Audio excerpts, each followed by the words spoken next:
Magandang araw po. Welcome to Ika-Talk Episode 5, Eksorsismong Katolikong Aral, Talakayan at Kwentuhan ng Diocese of Novaliches tungkol sa Demonic Infestation, Part 2. Magsimula tayo sa isang pananalangin. Sa ngalan ng Ama, ng Anak at ng Espiritu Santo. Amen. San Miguel Arcangel, ampunin mo kami sa labanan na ito at maging bantay ka nawa namin sa kalupitan at sa mga silo ng demonyo. Sugpuin nawa siya ng Diyos na ipinagmamakaawa namin sa iyo, ikaw na prinsipe ng mga hukbo sa langit. Sa kapangyarihan ng Diyos, ibulid mo sa kailaliman ng impyerno si Satanas at ang lahat ng malulupit na spirito na gumagala sa sanlibutan at nagpapahamak sa mga kaluluwa. Amen. Sa ngalan ng Ama, ng Anak, at ng Espiritu Santo. Amen. Masayang pagbati po sa inyo lahat. Titignan natin ngayon ang ilang types ng authority. Una, meron po tayong tinatawag na natural authority. Ito yung authority na nakalakip sa ating nature as human beings. Halimbawa, ang biological parents or adoptive parents ay meron pong natural authority over their children. Kaya they exercise power over their offsprings. Di ba? Kahit sa kahayupan ay meron din pong tinatawag na alpha leader among the herd of animals. Nire-recognize nila ang authority halimbawa ng alpha animal among them. Under this natural authority ay meron pong tinatawag na informal natural authority. Informal natural authority ay nakabatay sa tatlong attributes o katangian ng may kapangyarihan: status, special skills, or knowledge at social position. Madalas na karanasan natin ito nung mga bata pa tayo sa grade school, hindi ba? Si teacher, halimbawa, ay gustong magkaroon po ng eleksyon sa klase, magkaroon ng class officers. Dahil si Burnok, ang hatid sundo ng Mercedes-Benz, nakapagpapakain ng libre sa klase once a month, magaling sa math at English, minsan nakapagpapakopya pa sa ilang kaklase. Siya agad ang class president, di ba? Napupusuan siya kaagad ng masa. Hindi pa nga siya class president, tipong presidente na kung umasta.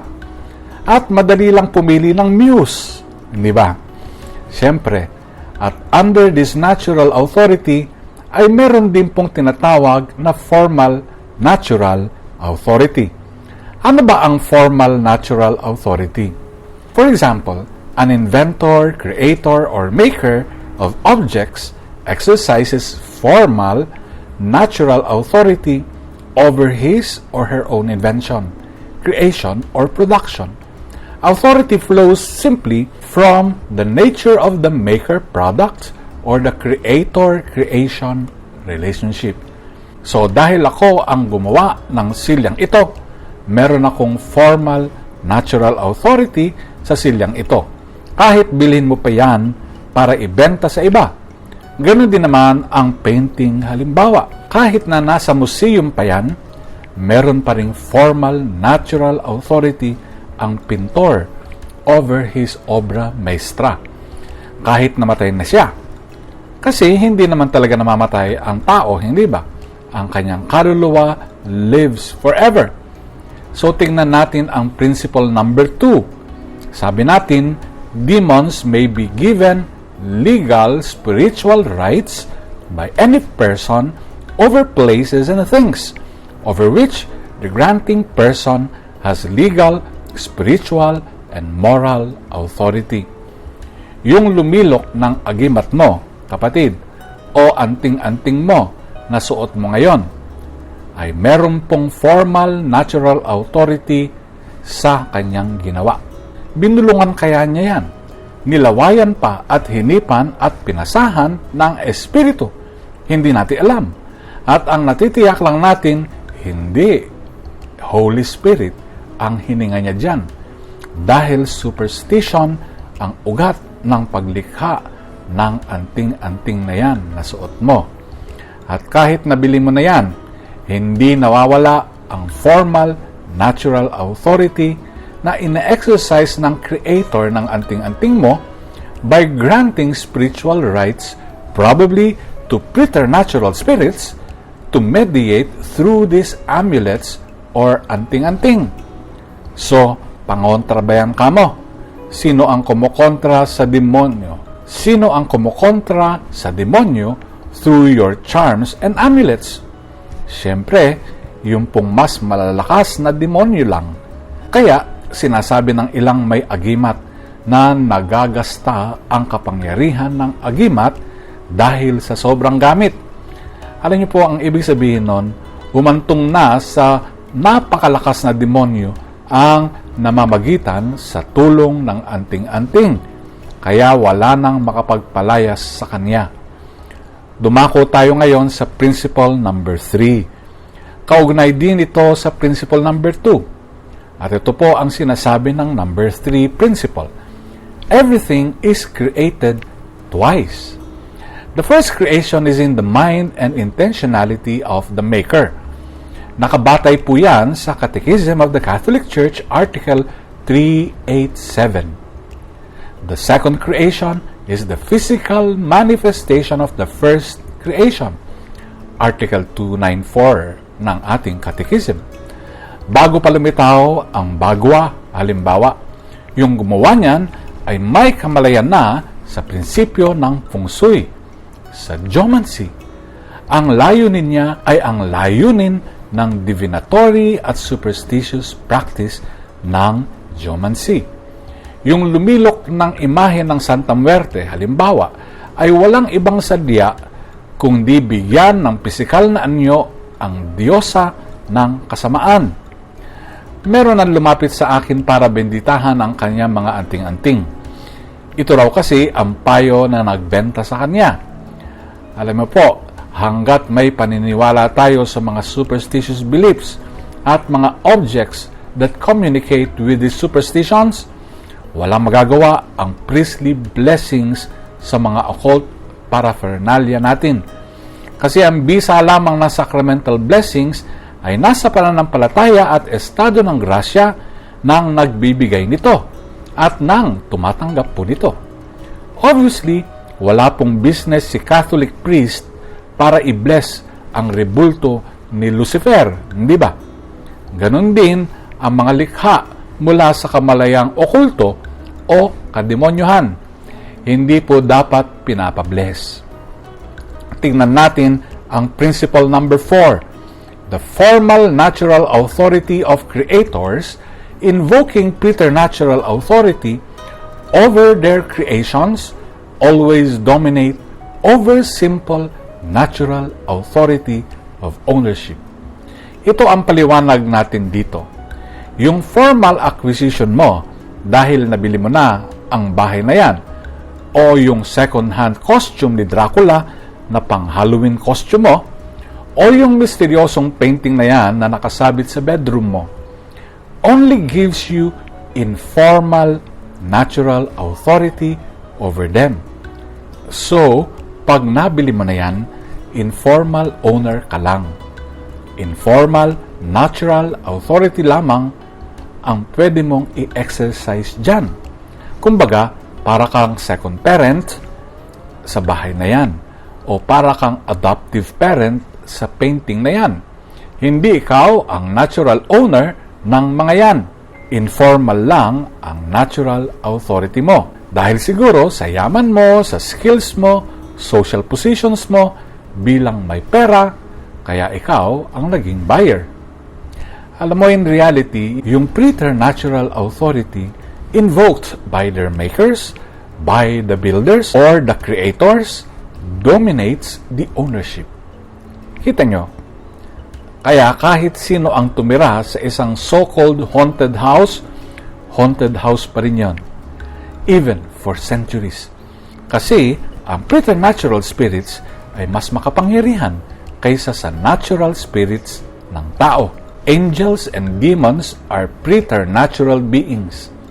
Napanood nyo ba yung feature ni Kabayang Noli de Castro tungkol sa mga bulol? Ito yung mga imahen ng mga Diyos-Diyosan na ninilok for that purpose, maging Diyos-Diyosan. Kaya kahit bilhin mo ng napakamahal, isa lang ang nagmamay-ari niyan, ang evil spirits. Okay, ang question is there a way to break this preternatural bondage of this object? Answer, yes po. By invoking assistance of a much higher authority. Ano yung higher authority na yan? Ang sagot, supernatural authority. Another question, Father, kung pwede palang i-break ang bondage at i-bless invoking supernatural authority, bakit hindi mo na lang po i-bless ang mga anting-anting para wala ng bisa? Ang sagot ko, tanong rin. Bakit ko naman i-bless yan? Para gamitin mo bilang burloloy sa katawan mo? Para ano? Para saan? Kung i-dispose mo yan o ibabaon sa lupa, i-bless ko yan. Pero kung itatabi mo yan kasi collector's item, o ipamimigay mo lang, o ibibenta mo, niloloko mo lang ang Diyos. At hindi mo siya kayang lokohin. Kapatid, kung may katotohanan ang sabi ni Lord, give to Caesar what belongs to Caesar, then may katotohanan din kung sasabihin natin, just give to Satan what belongs to Satan. Puntahan natin ngayon ang ikalawang type ng authority. Nabanggit na natin yung una, di ba? Natural authority, ang sabi natin. Under it, meron pong informal and formal natural authority. Tandaan nyo po yan. Pero ang ikalawang type ng authority ay supernatural authority. This is the highest known authority to man.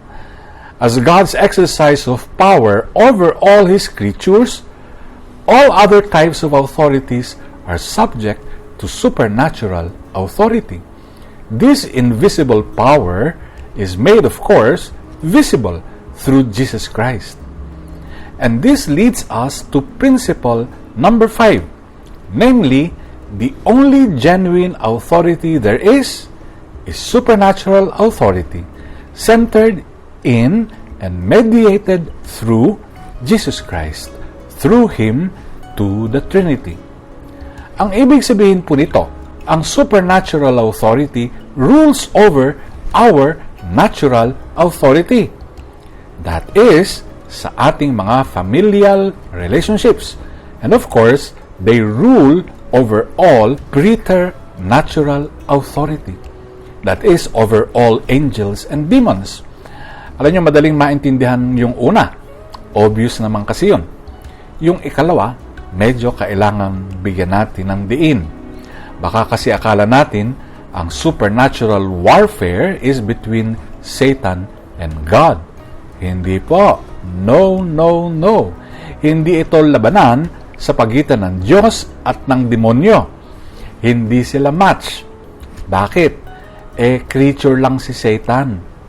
Maski si Satanas, hindi po papayag sa ganyang klase ng labanan. Ang spiritual warfare natin ay ang labanan between Satan and the most beloved creature of God. Tayo. Tayo ang pinipeste ni Satanas dahil sa inggit niya. Satan knows that the way to hurt God is to hurt us, human beings. Kasi if we fall time and time again due to his beatings, he will be hurting God tremendously. At ito pa, Satan makes certain that in the end, tayo na mismo ang mananakit sa Diyos na lumikha sa atin. Satan wants that his will be ours, so that in time, we will willfully hurt God. And in the end, Satan puts the blame in us. He will be our accuser, being true to his name. Kaya, napakahalagang paalala sa atin to always, at all times, submit ourselves and all our relationships to God's supernatural authority. Sa susunod na episode, titingnan natin ang third type ng authority, ang formal authority. Kita-kita po tayo sa susunod na episode. God bless you. Amen.